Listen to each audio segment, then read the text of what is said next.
Welcome into Basketball by Association. My name is Arky. That is Joel. Hello, Joel. How are you, sir?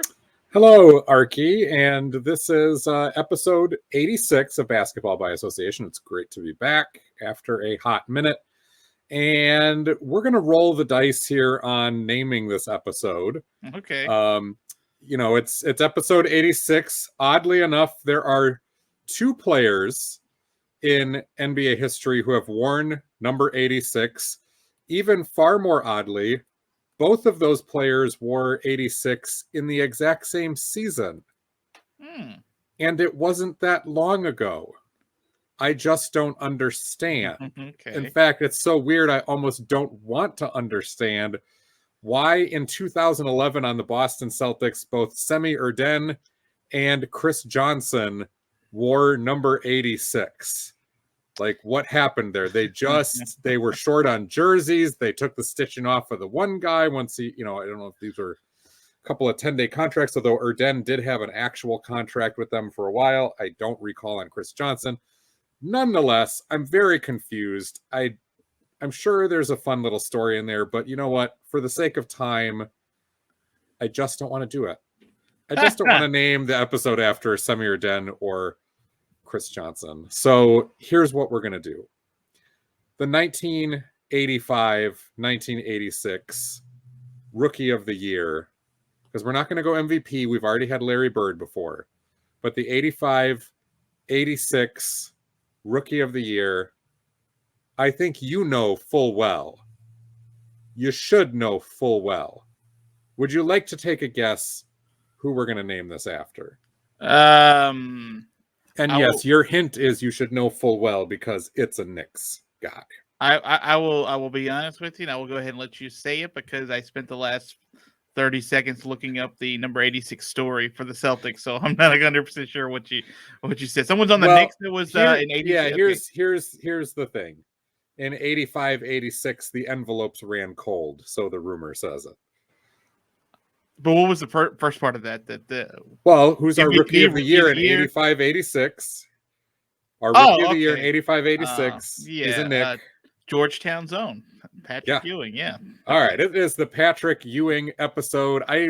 As far as I can recall, I don't think we've had that yet. So this goes out to you, Big Pat, and you can be happy. It's probably the only nugget of Knicks happiness that you can take lately, Arky Shea. Rude.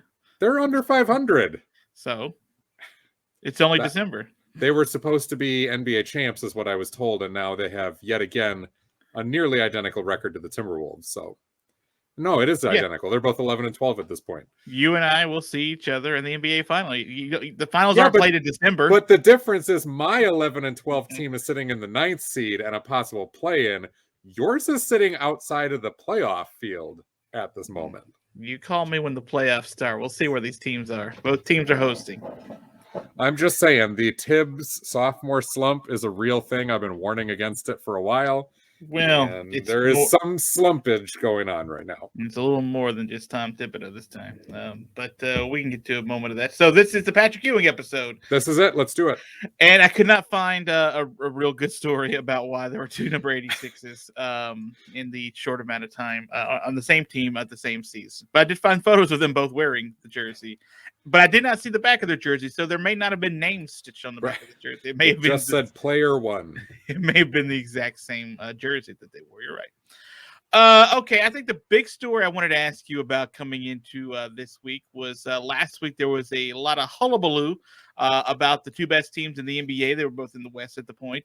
The Phoenix Suns and the Golden State Warriors. They played a magnificent game one in which the Suns got the win on their home court, which is great, right? Because they played really well. Despite Devin Booker not playing for 2.5 quarters of it, they were able to get the win. And then they had to play like 2 days later, or maybe 3 days later, to go play in Golden State, where, it went the other way, and where Golden State eventually pulled away all the horses from Phoenix to split that. First, I'm a little disappointed. If you're watching on the YouTube channel, like, share, subscribe, do all that stuff. I'm giving him the wave here because I just got to the bottom of the Semi Urden and Chris Johnson story. I'm not off this yet. Okay, good. Give me that. I don't know all the details, but here's the fun part. Semi Urden was traded on February 24th, 2011. He did have a guaranteed contract. He was traded by the Celtics to the Cavaliers. On the same day, the Boston Celtics signed Chris Johnson to a 10-day contract where he apparently wore, Semi Urden's old number. Who knows if it was just his old jersey and they literally just took the stitching off. I don't know, but he came in for a guy who literally was walking out the door. He's like, hey, bro, what number are you? Oh, 86? Cool, that's my number now too. Yeah. It's like, hey, here, you could use this. Just hand him the jersey on the way out the door. Okay. I didn't mean to get us off track. We're talking Suns and Warriors, but that was just too fun. Anyway. You're fine. So the Suns win game 1. The Warriors did not play a great fourth quarter in that game, but also Devin Booker was hurt in the second quarter, and he'll be out for a little bit. And Steph Curry was held to one of his worst shooting performances ever by Mikal Bridges, who was just draped all over him all night. And there was a lot of Steph-like looks that just didn't get Steph-like results in that one. Yeah. Game 2 was a get back for the Warriors as they end up pulling away in the fourth quarter, especially. I think I scored Phoenix by 10 in the fourth quarter. They get the win, and now they split. My biggest disappointment is that they had to rematch so quickly, right? There was no real build-up or no real time to sort of just soak it in if you're Phoenix and be like, hey, this was a great win. This is the team when you're going to go play the Warriors down the leading scorer on the team, by the way, going into the next time you met. Anyway, so getting outside of all of that, do you take anything from the fact that those two teams split recently as far as which one you think may be the better team in the West, or maybe you learned something about one of the teams you didn't think you knew about, and now maybe you feel a little better about one or worse than one? Give me some thoughts on the split of the two top honchos in the West from this last week. I think this is the rivalry for the rest of the season, oddly enough. It's unexpected because a lot of us were, touting the Warriors. Mm-hmm. Most of us were giving backhanded compliments to the Suns, just as they got through much of last year. Yeah. And they have not only, after a slow first couple of games, where in the first 3-4 games, a lot of us were like, yeah, look, it'll be sophomore slump for them. They've just been gangbusters since that. And when mostly fully healthy, I have a bigger takeaway of the Suns game 1 than the Warriors game 2. It doesn't necessarily mean that I put Phoenix as the favorite in a 7-game series, but what it showed me is that the Suns absolutely are as legitimate as the record, that they absolutely can go toe-to-toe with the Warriors in a 7-game series. And as we've seen, I think they just beat Brooklyn the other day, they're going toe-to-toe with everybody right now. It's not just a soft schedule. It's not just early momentum. Yes, if Devin Booker is out for a prolonged period of time, that's problematic.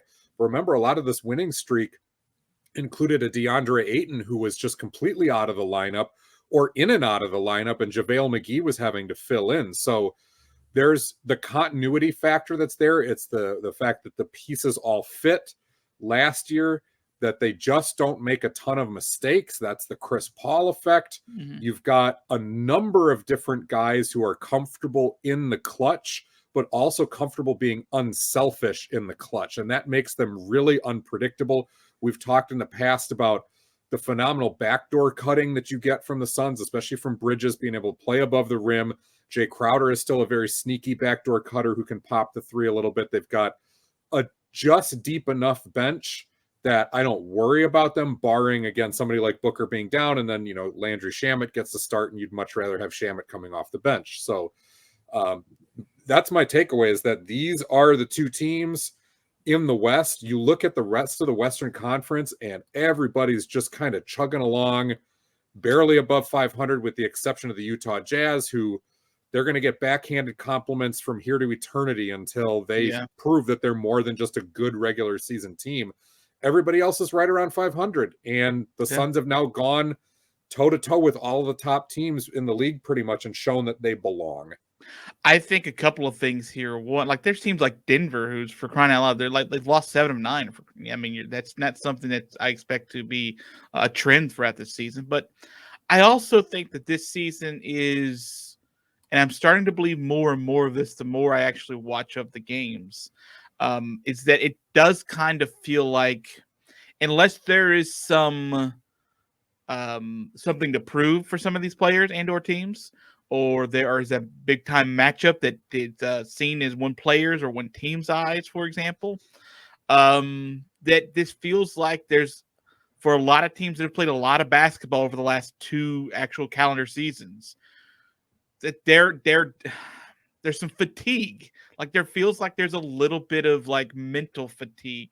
There's still guys like, I mean, Nikola Jokic is still playing well when he does play for the most part. Like, there's not a ton of drop off when it comes to, I think some individual players.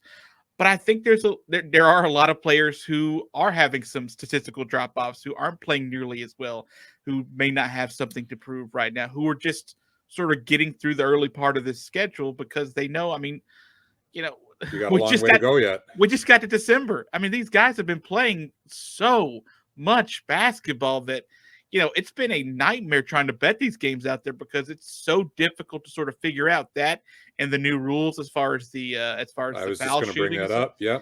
Yeah, there is some adjustment here early in the season that it's been a bit of a roller coaster for some teams. So I understand Golden State's sort of remember us tour, right? Like this makes sense for them to be this hot and this good, and as long as they're able to sustain it, which they still currently are, by the way. And I get sort of Phoenix because there's a lot of youth on that team that's coming into its own, right? Like that's sort of playing really good basketball, still got a lot to prove. And a mental toughness about them too, not only from the veterans, but the fact that like last year, they just took advantage of other people's mistakes and weaknesses over and over and over again. Yeah. And in a year like you're talking about, new rules, new basketball, like literally a new ball. Yeah, sure too. You've got the fatigue, all of that stuff. It just seems like Phoenix, the best word for them is opportunistic. They're just taking advantage of what's in front of them and playing really good ball. And yeah, the Warriors are outscoring people by 12 points a game, and the Suns are only outscoring people by 6. But 6 is still a really healthy margin when you think about it. And we're 20 plus games in, which usually is a good bellwether for who a team is. And you're talking about the number 3 offense in the league with the Warriors and the number 5 offense with the Suns. And again, the Warriors have been down Klay Thompson and James Wiseman, which we know. The Suns have been down 8 and a little bit, and now Booker a little bit as well. But, I mean, good offenses and very much good enough defenses to say these are not early season flashes in the pan. I agree. And you're also getting a lot of guys still in the health and safety protocol program that are like important. Like, who was it that just Charlotte had like their 4 LaMelo's, yeah, like they were. I mean, still got the win, but like trying to figure out this season, there's still a lot. The NFL's not even dealing with this many people who have been in the protocols. It's basketball. Seemingly every night you're getting another story or another a headline of 1, 2, 3 players that are going to be out for 10 days. I mean, LeBron was just in it and then took apparently 400 tests in like 7 minutes to get right back out of it. But like it's been a situation. Yeah. And you do have a number of situations that are deflating what were supposed to be some of the elite teams, right? Very unique situations. Philly should have been a top 3 team. No Ben Simmons. The annual Joel Embiid injuries have been there. Andre Drummond's really good, but Philly could usually weather those things a little bit better when you had Ben Simmons. Brooklyn, I have to believe, would have 3 to 5 more wins than they currently do if Kyrie Irving were healthy, because you would have been able to, or not, I mean, mentally healthy, whatever you want to say it, if he was playing. If Kyrie Irving were available is the better way to say it. Like, because you would have been able to weather the James Harden stuff and his slow start better. Yeah. You wouldn't be taxing Kevin Durant so much. You'd be scoring more points and not worrying so much that Blake Griffin got off to a horrific start to the season, so much so that he got himself played out of the rotation. Joe Harris is down for them. Like, Kyrie would have been able to cover more of that. And yeah, there's always some distractions with Kyrie, no matter what happens when he shows up, but there'd be a lot fewer distractions if he actually had shown up and played. The Nets have had a really mentally distracting beginning to their season. So you've got that going on. You've got Denver, who we all thought would be a top 3 seed in the West again. No Jamal Murray, but now Michael Porter is down for the season. Those injuries continue to just hammer that team and has taken them from a top 3 seed to probably a pretty tough out as a play-in tournament caliber team, maybe a 6 through 7, type of seed. I don't know. But so you've got a couple of those situations going on, and those were the top teams. The other ones that were supposed to be like just around 500, just a little bit above 500, are exactly where we kind of thought they would be. It's just they've got a few more fellow teams joining them who are also in that same position and shouldn't have been. There are 20 teams that are above 500 or within one game of 500 right now, which is a bunch. That's 2/3 of the league, man. That is a... People always say they want parity. We'll find out if they actually want that, or we've got complaints here by the All-Star break. By the way, Golden State and Phoenix play again Christmas Day. So that'll be a sweet little matchup for us to look forward to. Nice job, NBA. Nice job on anticipating that. I'm all about that. It worked out well. I'll say this. I wish it was between game 1 and game 2 to Christmas. That way even more anticipation could have been built as opposed to, what we had now. But, the scheduling is the way the scheduling is because of COVID and travel and blah, blah, blah. So will the Oklahoma City Thunder be on Christmas? I assume there'll be like a puppy bowl type of thing that they'll be squaring off in. So Oklahoma City lost by 73 to Memphis, right? So did you see what Jeff Van Gundy said?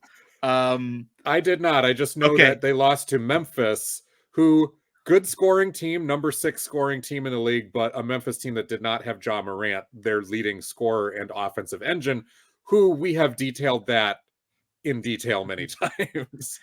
So they shouldn't have scored 150 points like in that game. Like a good night. Anyway, so Jeff Van Gundy was, I think, on the call Friday night for the Warriors and Phoenix rematch. And Dorisberg, I think, had the graphic show up and was mentioning that Detroit and Oklahoma City was going to be on national TV. I think NBA TV, if I'm not mistaken. Yeah. And anyway, and he semi-national TV. I mean, let's be real. He went off and said the commissioner needs to step in. That team just lost by 73. That can't be on national TV. They can't be. That's an embarrassment. Like, he called for Adam Silver basically to step in and be like, find another game. That one can't be it. That's too much.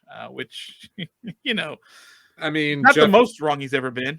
No, Jeff usually tells it like it is, even when we don't want to listen to Jeff. But in all fairness, we talk about Ja Morant being gone. No NBA team should lose by that historic of a margin. At the same time, the Thunder were down like 4 of their top 5 scorers as well. I understand, but like this, you don't have the other team's leading scorer. I understand maybe scoring 80 points in the game, but to give up double of that is really hard. Like, it's not the easiest thing to do. And I end up watching, so you find online some of these condensed games and stuff. You can sort of like, Memphis wasn't trying to shoot the lights out like 7 seconds shot up kind of thing, like the Mike D'Antoni would do. Like, they just weren't being guarded at times. And to be fair, a lot of their shots were going. They were just kind of nice. You're like, okay, that one. But they got a lot of those too. The box score, by the way, is just fun city. It's because stupid. It is so stupid. It is the dumbest box score. 5 Thunder scored in double figures, Arky, Shea. Yeah. For a team that scored 79 points, that's actually not bad. The problem is the leading scorer was 15 points. You had 10 different guys that play. 5 were in double figures. The other 5 were 4 points or less. And for the Grizzlies, like, the entire roster played. Now, they did have some guys out, so it was like a total of 12 players. But it's 1, 2, 3, 4, 5, 6, 7, 8, 9 guys in double figures. Your leading scorer was Jaren Jackson Jr. with 27 points. So that's where it really gets interesting, because you got blown out of the building, out of the state, perhaps off of the planet. And it's not like you faced a guy who had 44 points. No. You had 27 points as the leading scorer. Jaren Jackson was plus 42 when he was on the floor And then you've got a guy. I'm gonna cop to honesty here. Tyus Jones was plus 42 as well, but he wasn't even the guy. Somebody that I have not watched, I don't even know anything about him.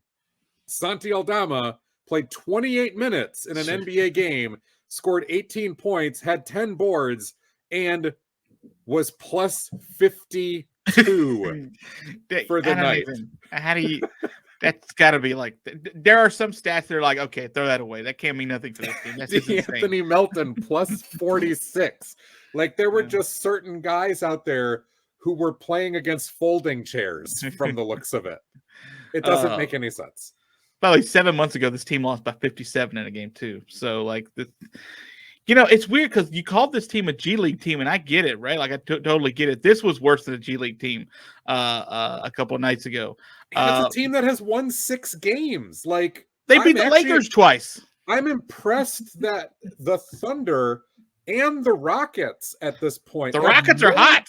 Yeah, they've got more than half a dozen wins at this point in the season. Like I legitimately tip my cap to that because you would have thought 6-7 wins, especially for the Thunder, sort of for the Rockets. You would have thought that would have been their win total like next month, maybe. So the Thunder Pistons games tonight, 10 wins combined between them. I will not check that out. I'll be happy to see the box score. Wow. Okay. However, if I was smart, and my kids are always asking to go to an NBA game, I should have bought tickets to that one because I probably could have got it. They probably would have paid me to go to it, and it's a 3-hour drive from where I live. So, like, Joel, what do you want? $50? Come on. Right. Come on. Then my eldest son, who does pay attention to the NBA, would have been like, "Dad, I asked you to take me to an NBA game, not G League." Hey, real quick, it's got to suck for the Thunder because this would have been the perfect time if you were a Thunder player to have wanted a back-to-back, right? Because you don't want to have to. That happened Thursday night. They have to sit till the night to play that game. Like we're still making fun of it because they haven't played since. So I don't know how they're going to rebound from rebound, but they've had to sit with that for 4 days. And it's not like there's anything fun in Oklahoma City, especially this time of year, to go get your mind off of. Yeah, you got a couple of days rest and presumably at least one off day to lick your wounds. Yeah, like yes, you're gonna go play some 2K and have a sandwich. Welcome to Oklahoma City. So the number 2 team in the East is the Chicago Bulls, Joel. Yeah. They've been it is coincidental that I'm wearing them, but that is coincidental. DeMar DeRozan and Zach LaVine have been phenomenal. DeMar DeRozan's 100 years old, and he's like 4th in the league in scoring. Zach LaVine's 7th in the league in scoring. These two, they're the only team that has 2 players in the top 15 in scoring right now. And Chicago's a top 10 offense. They're a top 10 defense. Mm-hmm. Like they are really, really, really good. And we thought, Joel, this would be kind of, I'm going to keep patting our backs, while Chicago's good until they stop being good, that we were going to be on this. Dirty little secret, though. DeMar DeRozan's only 32. Okay, I mean miles-wise, like he's been around forever. Right? It does feel like he had been in Toronto until he was probably 32. That's what it feels like. Like he got traded in his early 30s. And then when he did a couple like lost seasons in San Antonio, but it feels like he was in San Antonio for 3 or 4 years. I think with DeRozan, everything is just stretched out and feels like it happened for a greater amount of time than it really did. But yeah, he's not really 100. I was exaggerating for a joke. But thanks, Joel. Yeah, well, I try to take away your thunder whenever I can. I mean, he came into the league 2009, 2010. So it has been a while. It was 1, 2, 3, 4, 5, 6, 7, 8. It was 9 seasons in Toronto. So I think it's just the fact he came in so young. It was 3 seasons in San Antonio, but to me it felt like it was longer, but probably just because he seemed like he was there a while and nothing was happening. It's the exchange rate is what I'm talking about from Canada to the U.S. is what I'm trying to do. Time moves differently there. It does. So they've been really good, man. Chicago has been, I think, a real bright spot for the NBA this season because I know they would love that market to be really relevant and to be really good. Mm-hmm. It feels like Billy Donovan and this team, like they feel very, very, very legitimate, even though they come off with a tough loss to Brooklyn 7 minutes ago. Feels like, and I know it wasn't really 7 minutes, Joel. All right, I won't go check the time on you. But yeah, they're really good, man. And I want to know from your standpoint, when you look at Chicago, when you see them, what makes them stand out to you? What makes them look so good? What makes them so good? I think it's been a cohesiveness of purpose.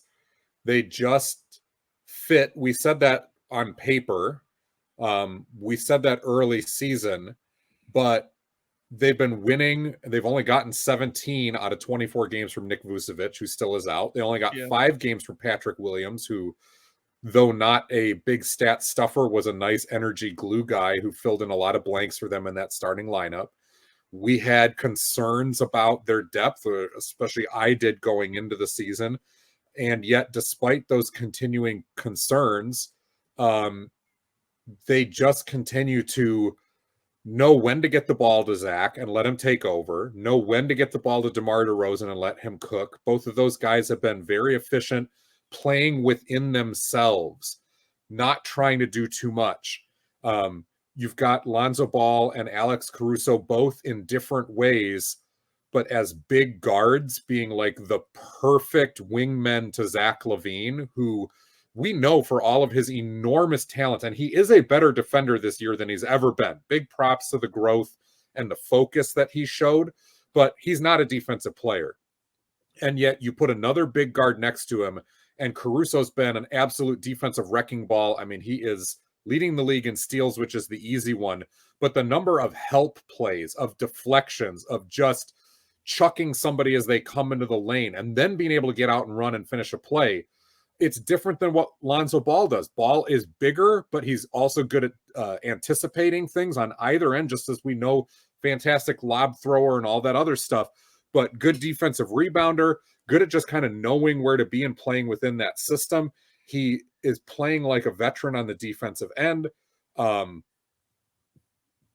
then everybody else, like the bench guys just coming in and not household names, other than Derek Jones Jr., who's been a dunker, but he's appeared in 20 games and averaged 6 points. Kobe White, a high draft pick, one of the few leftovers from the previous regime of the Bulls, just getting started now. The rest of the guys like Javonte Green and Ayo Dosunmu, Troy Brown, Tony Bradley, Alize Johnson has logged 14 games for them. Those are not household names. Those are fringe guys.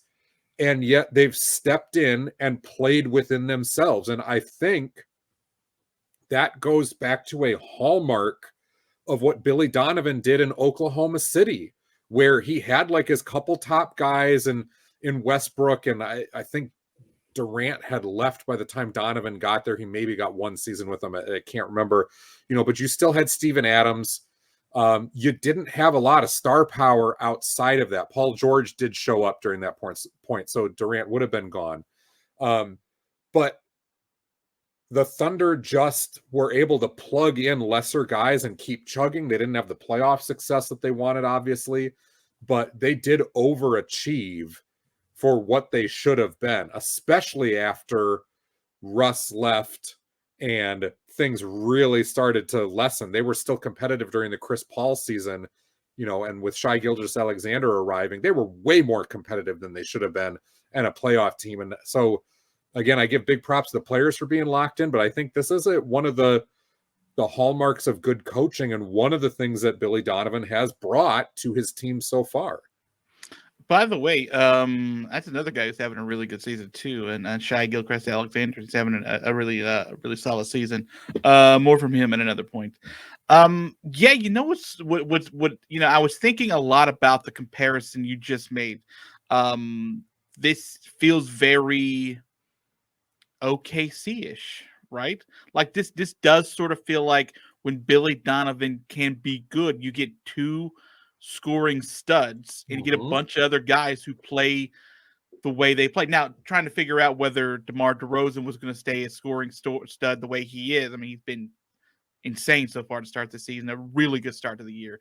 And Zach LaVine, too. Both of them we knew could sort of do it, but whether or not they were going to be able to mesh and to be able to play together like this has been a much welcome surprise. I would think, even though it felt like it was there when we sort of looked at this team this year, you never sort of really know until you put all these pieces on the floor together for the first time.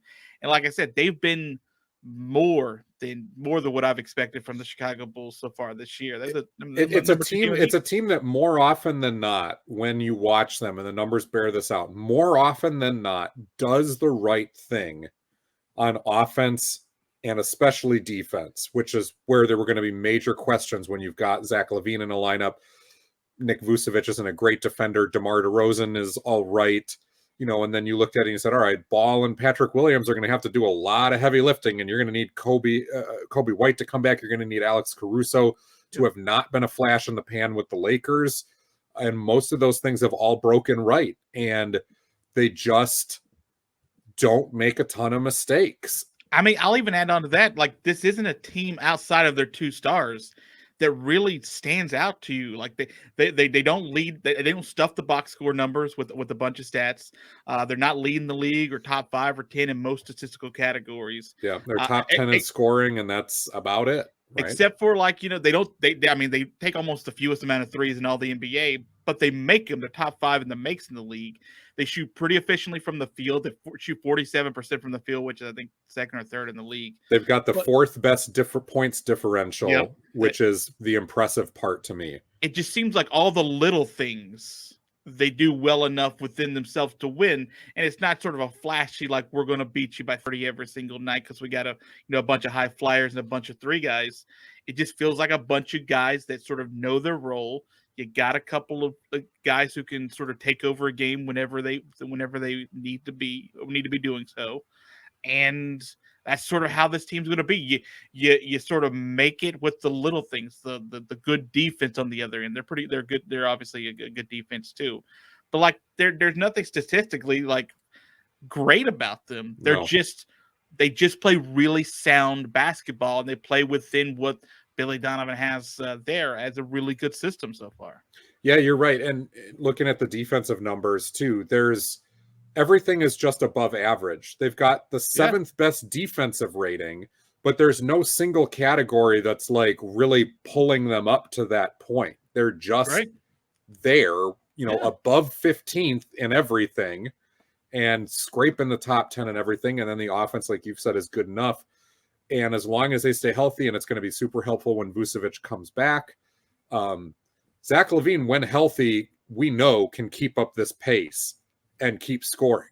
Ken DeRozan, again, he's 32, not 35. So you would think the answer is yes. You don't want to wear him down. So it would be helpful if, as Kobe White gets his sea legs, if he can start to be an offensive spark off the bench, because I'm not sure they really actually have that. And certainly, if Caruso could start averaging even 10, 11 points a game instead of 8, that would be helpful. But I really think, Vucevic got off to kind of a slow start.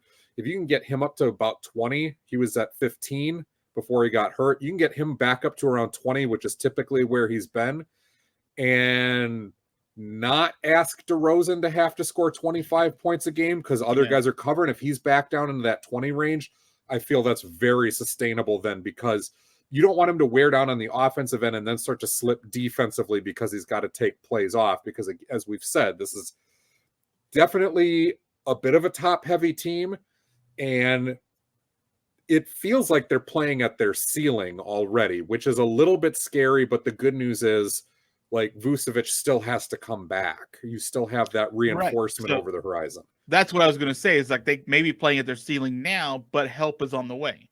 Like, help will be there, and whether or not... I do believe they're going to bring in somebody at the trade deadline, a veteran for that bench. There are going to be guys who are available, whether it's bringing Thad Young back into a Bulls uniform, even though he was just there.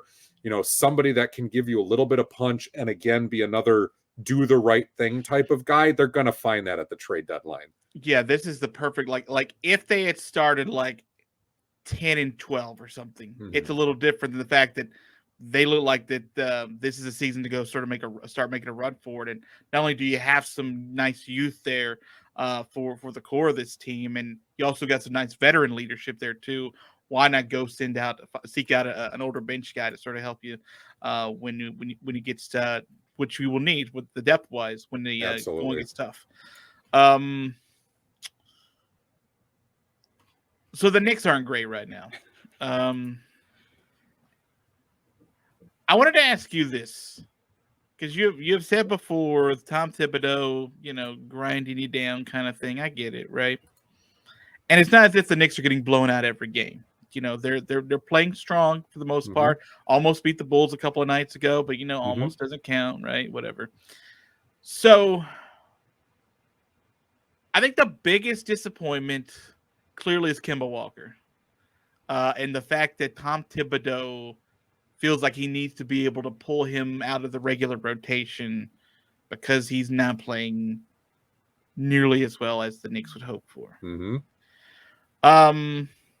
Again, I was glad Kemba Walker came to the team because he cost $1.85 to have. So that's a good number. But it is to me a big disappointment that Tom Thibodeau's like, no, even at that, there's nothing there. So let me ask you this.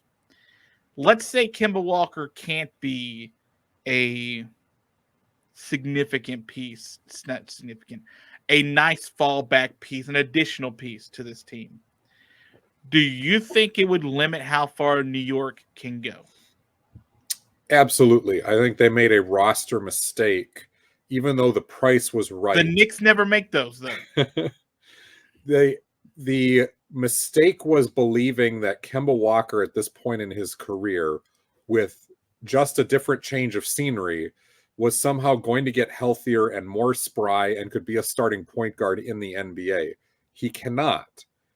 The injuries were real in Boston. We saw that. Yes, on certain nights, offensively, he still can be effective. He still can be a spark plug type of guy. He is absolutely a sieve on defense most nights because the mobility isn't there. Yeah. And this is a guy who he was undersized in Charlotte when he was the man there. Yep. And he competed on the defensive end. It's never been a problem with competition with Kemba Walker, but super undersized, had to grind just to stay as an average type of defender. And you still could pick on him with bigger players. Now the mind is willing, but the body is weak.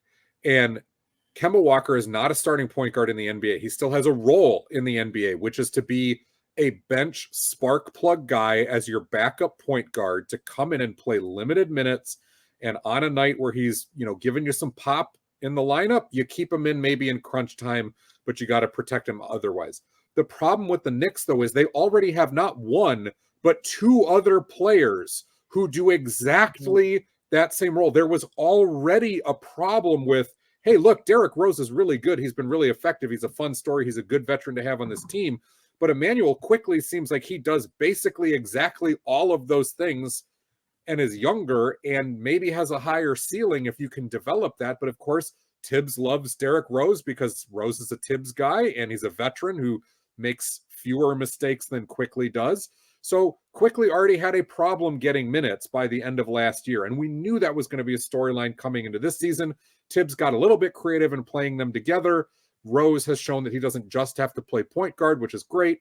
But Kemba Walker is the exact same archetype of player for that role. And now you've got a team with three backup quarterbacks who are all kind of decent and no starter. That's a huge problem for New York, especially because, hey, they thought that just by adding some better offensive players, namely Walker and Evan Fournier, that they'd be able to score more points easier.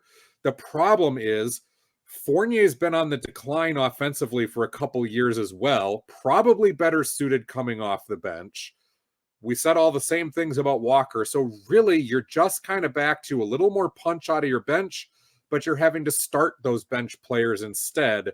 And it goes back to Julius Randle and RJ Barrett, and they're not sneaking up on anybody. And the two guys that you brought in to give you more punch are giving up just as much, if not maybe even a little bit more, on the defensive end because neither have ever been great defenders. We know how much Tommy T loves the defensive side. And that's just it, right? Because as soon as you screw up on defense a couple of times, and that's just who these players are, he doesn't accept that. And he then gets his tunnel vision towards his couple of guys, Taj Gibsons of the world, who, yeah, they don't make a ton of mistakes defensively, or when they do, Thibs will look at that through a different lens and say, yeah, but I know that guy. He was trying hard, and that's all I want. That other guy who made a mistake, I don't think he was trying so hard, and completely forgets about the fact that, like, Taj Gibson gives you 3.4 points per game, and your offense goes down the toilet, and you wind up back in a Julius Randle / RJ Barrett ISO ball, which works to an extent, but that is not a modern NBA offense. And the Tom Thibodeau cycle continues. It's not all his fault, but you talk about one of the most predictable coaches of the last 20 years. Even when he says all the right things at the beginning of a season, makes these minor adjustments that looks like he's on the right track, when push comes to shove, he still defaults back to who he is, and his teams look exactly the same by the time the era ends. We're not there yet, but I'm just telling you folks, we've all seen this before. Sorry, Arky. Yeah. So that's depressing. So I sort of assumed that there would be. So I assumed that there would be more of the logjam at the top when Kemba came in, right? But I did think him and Fournier coming in were very good roster moves just financially, right? And because Elfrid Payton was so bad and unplayable, right? It's like, Elfrid Payton anybody should have been. Anybody should be an upgrade here. So I thought that they would be able to, like, we talked about the last 2 seasons on this podcast. Like, something's wrong with Kemba. Like, no one's telling us giving us to complete that story in Boston, but something's wrong with Kemba. And so the fact that the Knicks took him on, but much cheaper, I thought you can use him as a guy sporadically. Like, you don't have to, excuse me, he's playing the fewest minutes of his career right now. And, I get it, right? You don't have to play him a ton. He hasn't played 5 games or something. So I get it. I never had sort of the thoughts that Kemba would be great for them. I thought financially, for a little bit of pop, he'd be able to give him. And the bad thing is, like, he can give you some pop, but for the most part, he's just a dog on defense, and not a good way. Like, not he's giving up whatever he gives you. Yeah, at best, right? Like, he's having games where he's getting like 6 points and giving up like he's like a -12 or something. You're like, this team doesn't score enough to have that kind of a margin for error at any position, much less that one. And to me, it's a question of, is it a problem with expectations as much as it is actual production? Because those two guys come in, and much like the New York media loves to do, they got real excited. They started looking back to what Kemba did 4 years ago and what Fournier did 3-4 years ago instead of what they were. And there was, this idea that these guys are going to get their reclamation project, and they said all the right things. Kemba was super excited to be back in New York. Fournier said that he had always wanted to play for the Knicks because his wife had always wanted to live in New York, so he was super excited about being there. And there was just that positivity that, like, yeah, these guys are going to have bounce back seasons. But bounce back doesn't always mean like you hit your career best from a little while ago when you were in far different situations and Kemba Walker was the lead guy and was healthy.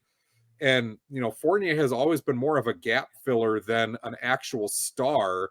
And Orlando found that out over plenty of seasons of him being there. Decent player, but I just think the Knicks, within the organization, the way they constructed the rest of the roster, and especially the media and maybe the fans, because of the media, just expected something different that wasn't going to be realistic. And now you've got like this hangover from it. And it's like, actually, they're kind of doing exactly what the numbers would have indicated based on the last couple seasons. Like, they're playable, but they don't move the needle for you. And if Julius Randle is not at MVP caliber and RJ Barrett, again, he's had some great moments, man, but doesn't look like your full true second wheel just yet. You've got nothing out of Kevin Knox, who looks like a full bust. Like, it's time to just call that what it is. Mitchell Robinson looks like a serviceable starting center who's not going to give you any points. And there's some trade talk being discussed about Mitchell Robinson now. So there is, and I can see him having a very productive-ish career in the league. And Obi Toppin is too much of the same body type as what Julius Randle is, so you don't play them as often as you would if Toppin brought something else to the game. But again, I think Toppin can be a productive, maybe starter down the line in his career, but probably is going to be another bench punch guy. And man, you've just got too many of those littered around this team where it's one all-star, one guy who's legit a starter in RJ Barrett, and the rest are fringe starters at best and probably better coming off on a bench. And you've got the Thibodeau effect of, unlike Billy Donovan, who figures out how to make this all work based on the personnel that he has and get everybody on page, Thibodeau's got the system and gets real upset when you are not fitting into his system, which does not change for who you are as a player. I'd hoped there'd be a little more flexibility as opposed to I have a round hole here. I know you're a square peg. We're going to make this work. I'm going to jam you in there. Try harder, right? But we're also talking about Kemba Walker, who's still the fifth leading scorer on the team. He's averaging double digits as far as the games he's actually played.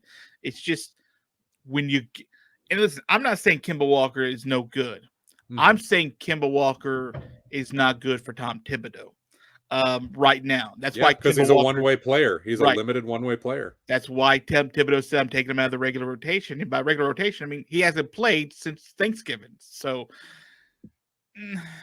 it's maybe something changed. Maybe Thibodeau learns a little. No. It's going to be an interesting final 60 games. How about that? Put it that way to see how the New York Knicks do with that. And if they, Derrick Rose is the third leading scorer on the team, I think, or something. It shouldn't. It shouldn't have to come to that, right? It's Julius Randle, RJ Barrett, and for some reason, the ancient decaying corpse of Derrick Rose being the point guard that everyone can count on to at this point. And it's that's shouldn't. Come on, man. and here's how quickly he's still efficient. Here's how quickly things will change. If they miss the playoffs this year, heaven forbid, and I don't think they're in major danger of that. I think the Cavaliers are going to fall out of that race and New York will just squeak in. But if New York is play-in tournament material, which is what they look like right now, and they get bounced right away, and they get off to a similarly slow start next season, Thibodeau's going to go from coach of the year, king of the city, he turned everything around, to classic Knicks hot seat, who's the next assistant coach up, because we want that guy. That's going to be how quickly the narrative changes in that New York minute. And again, some of it is also on the front office for not understanding, seemingly, who Thibodeau is as a coach and finding those guys to fit that. Because like you've said, Kemba is not unplayable. No. He's just unplayable for a Thibs team and a roster that has guys who do exactly what he does, but you're not going to get anything for him if you trade him because you got him for nothing. Yeah, that's true. Somebody like the Clippers or Denver especially, they would love to have Kemba Walker within the pitching rotation there, to continue mixing metaphors as I've done all day. They would love to have him as an option. Charlotte would probably love to have Kemba Walker coming off the bench as the backup point guard behind LaMelo for all of the narrative, and because he would be actually helpful there on a team that scores a crap ton of points. They're leading the league in total points right now, and they give up just as many, but is above 500. And, why not bring in a little bit more punch off that Hornets bench, which we have said is they're a 7 to 8 deep roster right now. So there is a place for Kemba still in the league, but now that the New York media has gone from propping him up too high, now the narrative comes back to how disappointed is he? What trade articles can we write? I mean, I see Kemba Walker trade articles every single day. They could get this for him, they could do that, and it's all pie in the sky crap garbage where it's so you think he's awful and needs to be gone, but he's such trash that some other team is going to trade for him based on what he did 4 years ago, which is the same mistake you guys made in signing him to this particular roster and built him up. Like, the logic disconnect in New York media is so unbelievably delicious sometimes. Like, nobody else does it like they do. I don't read a lot of their stuff because it's that. It's just because if I would have come on the show and been like, so Joel, Kemba, how much can the Knicks get for him? Right. Paul George can come back, right? We can trade him with the Clippers for Paul George, right? Hey, you know what the weird thing is? Like, why not a playing active, clearly still on the roster, the Kemba Walker, straight up for a super quiet former San Antonio Spur, former Toronto Raptor, current Los Angeles Kawhi Leonard, right? Yeah. He's hurt. Why wouldn't you just trade? Like, that dude can't play right now. Come on now. At least you can get 25 minutes out of Kemba most nights. Yeah. It doesn't make any sense. I get it. The bad news is that, like, once you get on that one side of Thibodeau, I don't know how you come back. Like, he is a stubborn. That's also been proven true. He's a stubborn enough coach that if he's made a decision about you, I don't know how many practices you have to show him that you could play defense or something to get back in the rotation. I mean, I don't know. Like, he may not play again for the rest of this calendar year. Like first of all, there's the injury aspect of, but secondly, like, maybe a second night of a back-to-back, like you start to give him a little bit more time, but there's no real incentive. I mean, he's not. There have been games he could have been productive for the Knicks. Who was it that they just lost to? Who did they just lose to? Besides the Bulls, obviously, they're on a 3-game losing streak. They just lose not to San Antonio. Well, I can check here. I just lost by 14 to him. Oh man, Denver. They just lost to the Nuggets, on Saturday. Denver's not a great offensive team right now. Denver's a very good defensive team, but they're also on a huge tear losing wise. Like, you could have used him in that game, but to not play at all. Thibs doesn't take flyers on guys. You know, a lot of coaches keep like a certain number of minutes open, like 12 to 14 minutes for a rando guy off of the bench. And it might be a different guy every night, or it might be, hey, I'm going to give this guy a look for 3 games and see how that goes and then bring somebody else in. They take flyers on their own roster, not only to keep everybody ready because you don't know when it's going to be your night to come in, but it keeps you fresh because you're up to game speed a little more. It keeps you motivated because you hope you can grow that. It also allows said coach to know what he actually has and for those other players to build that chemistry with each other. And Thibodeau wouldn't even do that on like the worst iterations of his Timberwolves when they were losing teams that were young teams that should have been taking flyers on most of the roster to figure out what they had. And he still wouldn't do it. So you're right. Yeah. Once you're in that doghouse, until injury suddenly opens the door and he's got no other choice, and then you better hope that you play well. Like, it just doesn't happen because he doesn't even provide that opportunity. And I think that's just a horrible example of short-term gain, long-term loss. Yeah, you might win tonight's game because you kept it veteran heavy, but your team will be weaker for it, not only this season, by the time you reach the playoffs, and you might need some of that depth because of injuries, because Thibs wore all his guys down by the time the playoffs rolled around. But your team will be worse off next year as well because said guy never got developed. Yeah. So that's exciting. He may play Wednesday against the Spurs, against the who is it? The Pacers. That's the second night of a back-to-back. Spurs are Tuesday and Pacers are Wednesday. And it's the second night of a back-to-back on the road too. So maybe he gets a few minutes there just to, I don't know, give anybody a rest at any point in that game. I have no idea. I don't think Thibodeau is a bad coach. Again, it's just these are the tendencies he has. And so once you sort of get used to them and understand them, you start to figure out whether or not your team has a chance. And this team still has a couple of top-end guys that can be really, really good. RJ Barrett can be really good. Julius Randle's been proven worth the money again so far early on the season. And And then you got Thibodeau is, I will not say he's a bad coach. He clearly has some very good strengths, but he is one of the most deeply flawed coaches that I have seen at the professional level, with the sorts of flaws that don't typically do well at the collegiate level or the high school level or the middle school level. Like, those types of flaws really cap a coach's effectiveness at all of those places. And so it has been mind-boggling to me that a coach so obviously deeply flawed, yes, with strengths, has gotten a third chance like this in such a big market, pivotal moment. But here again, I think the Knicks talked themselves into the fact that Thibs is a New York guy, and he was around during some of the glory days. Can I tell you that I think they also talked him into, this is a guy who's seen the playoffs. This is a guy who is, which is true. He is a name, right? He has gotten some success out of players and of teams. We're going to overlook the fact that we're going to choke the life out of Julius Randle in 2.5 seasons. But you know what? This team needs this roster needs some kind of boost. What we clearly are doing with the offensive side, it's not working. Fair. So let's circle the wagon, so to speak, and let's bring in this defensive guy and see if we can steal our way to a bunch of victories on the defensive side.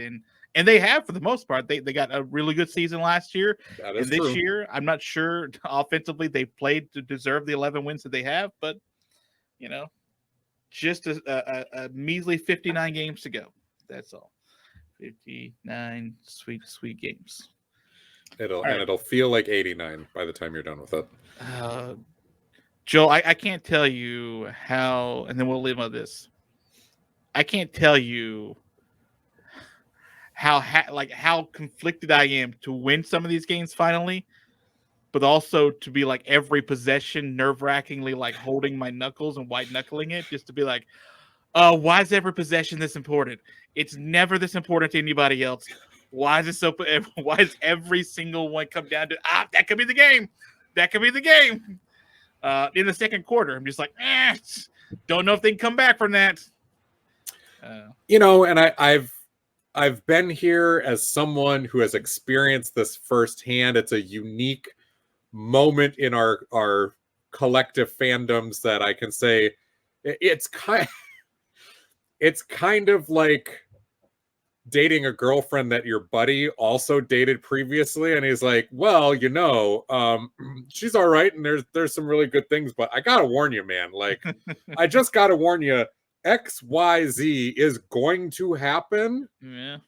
And because we all, we've got that other guy that we know, and she dated him too, and the same thing happened, and then it happened to me.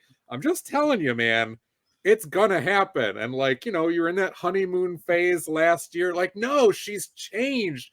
All those good things that you said about her, because she's all right. Like, it's all happening, and she, it's fine. And now it's just kind of like, But to be fair, Joel, you're talking to me, someone who hadn't had a girlfriend in a decade.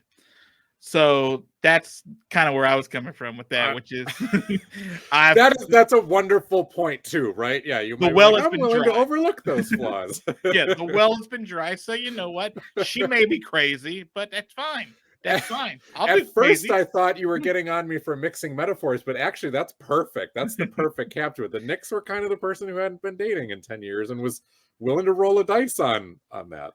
Yeah, and then you going out to Olive Garden and her losing her S as the Knicks in the first round against the Hawks. You're just like, what? What is going on? Hey, why are we yelling? Yeah, when you text me, I'm going back on. Whoa! I said never take her to Olive Garden. Oh, you can go anywhere you want, but not there. Why is this happening? Why is this happening? Hey, sweetie, people can see this, okay? It's on national TV. I just wanted the unlimited breadsticks. That's all I want. I thought we were gonna have a nice night. Instead, here's Trey Young telling me to shut up to my face while my wife's screaming, my girlfriend's screaming in the Olive Garden. So this metaphor is beautiful, and we will have to use it again because I think we've stumbled onto something wonderful there. This is the Patrick Ewing episode, everybody. Episode 86. Yeah, and it is officially in the books, Joel C. Cordes. Where can people watch this thing? They're not just so infatuated by listening. Yeah, find us on YouTube. Perhaps you've heard of it. You can like, share, subscribe there. You can ring the little bell button and get notifications from us. We'd love to have you as a subscriber on the channel. And of course, you can hear the audio version, Spreaker, Spotify, iTunes, wherever you get your podcasts. And yeah, it's been fun, Arky, Shea. Hopefully we'll do this again next week and not 2 weeks from now. We'll see if fate allows that for us. Yeah, maybe we'll take the wife out or the girlfriend out to an Applebee's this time. See if she acts different. Dare to dream, man.